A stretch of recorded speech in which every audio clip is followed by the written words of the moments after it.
Bacaan Alkitab hari ini Kejadian pasalnya yang ke-38, Yehuda dan Tamar. Pada waktu itu Yehuda meninggalkan saudara-saudaranya dan menumpang pada seorang Adulam yang namanya Hira. Di situ Yehuda melihat anak perempuan seorang Kanaan. Nama orang itu ialah Shua. Lalu Yehuda kawin dengan perempuan itu dan menghampirinya. Perempuan itu mengandung lalu melahirkan seorang anak laki-laki dan menamai anak itu Sesudah itu perempuan itu mengandung lagi, lalu melahirkan seorang anak laki-laki dan menamai anak itu Onan. Kemudian perempuan itu melahirkan seorang anak laki-laki sekali lagi dan menamai anak itu Shela. Yehuda sedang berada di Kesib ketika anak itu dilahirkan. Sesudah itu Yehuda mengambil bagi anak sulungnya, seorang istri yang bernama Tamar. Tetapi anak sulung Yehuda itu adalah jahat di mata Tuhan, maka Tuhan membunuh dia.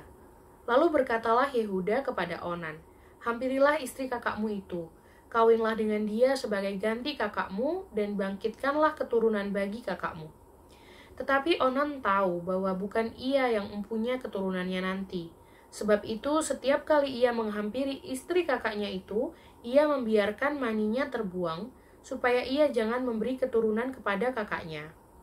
Tetapi yang dilakukannya itu adalah jahat di mata Tuhan, maka Tuhan membunuh dia juga. Lalu berkatalah Yehuda kepada Tamar, menantunya itu, "Tinggallah sebagai janda di rumah ayahmu sampai anakku Shela itu besar." Sebab pikirnya, jangan-jangan ia mati seperti kedua kakaknya itu. Maka pergilah Tamar dan tinggal di rumah ayahnya. Setelah beberapa lama matilah anak Shua, istri Yehuda. Habis berkabung pergilah Yehuda ke Timna, kepada orang-orang yang menggunting bulu domba-dombanya bersama dengan Hira sahabatnya, orang Adulam itu.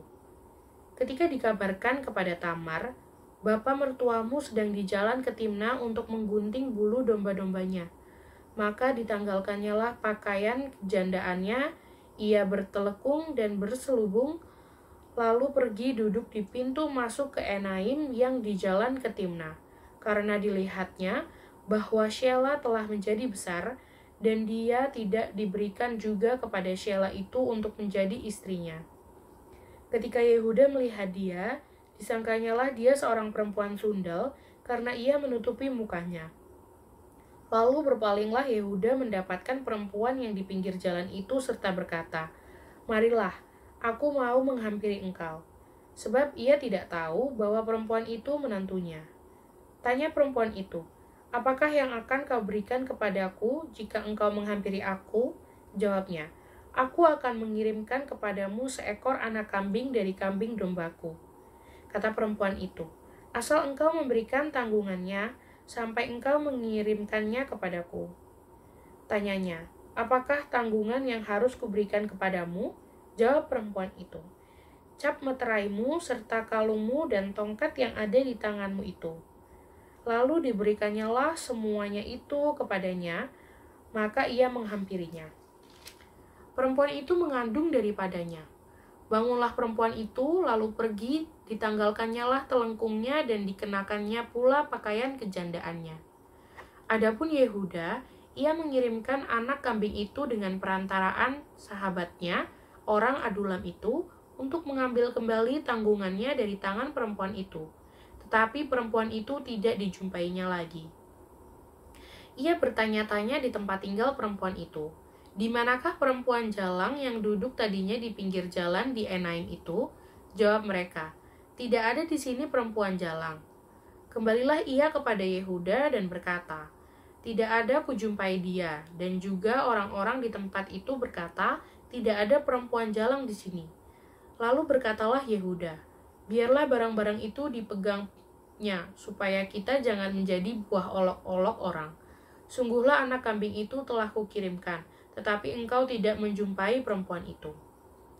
Sesudah kira-kira 3 bulan dikabarkanlah kepada Yehuda, "Tamar, menantumu bersundal, bahkan telah mengandung dari persundalannya itu." Lalu kata Yehuda, "Bawalah perempuan itu, supaya dibakar." Waktu dibawa, perempuan itu menyuruh orang kepada mertuanya mengatakan, "Dari laki-laki yang mempunyai barang-barang, inilah aku mengandung." Juga dikatakannya, "Periksalah siapa yang mempunyai cap meterai serta kalung dan tongkat ini."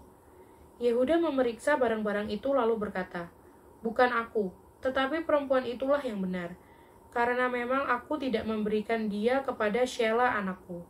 Dan ia tidak bersetubuh lagi dengan perempuan itu. Pada waktu perempuan itu hendak bersalin, nyatalah ada anak kembar dalam kandungannya.